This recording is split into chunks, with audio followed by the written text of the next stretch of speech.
দাদিমা ও দাদিমা বলো, আমি কি তোমার যত্নের একটু ত্রুটি রেখেছি? শুনলাম তুমি নাকি গ্রামের বাসায় আর থাকবে না দাদিমা, তোমার মেয়ে নাকি তোমাকে শহরে নিয়ে যাবে। কিন্তু আমি তো তোমার যত্ন করি দাদিমা, বলো তুমি চলে গেলে আমি কিভাবে থাকবো? কই মা, রেডি হয়েছে তুমি? আরে মা আমার, তুই এসেছিস? হ্যাঁ মা, এখনই রেডি হচ্ছি।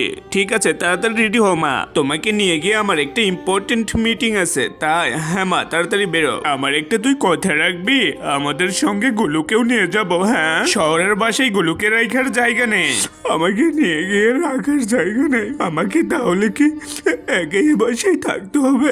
আমি থাকতে পারবো না এ বাসায় একাই, আমার তো অনেক একা লাগবে। আরে ওই তো দাদিমাকে নিয়ে চলে যাচ্ছে। না, আমি লুকিয়ে পড়ি, দাদিমা আমাকে না দেখুক, আমি একা কষ্ট পাই, উনি না কষ্ট পাক, উনি চলে যান, উনি মনে করুক ওনাকে আমি ঘৃণা করি, একটুও ভালোবাসি না। দাদিমা, দাদিমা আমি একা থাকতে পারবো না বন্ধুরা, আমি একা গিয়ে থাকতে পারবো? তোমরা আমার পাশে দাঁড়াও প্লিজ, লাইক সাবস্ক্রাইব করো।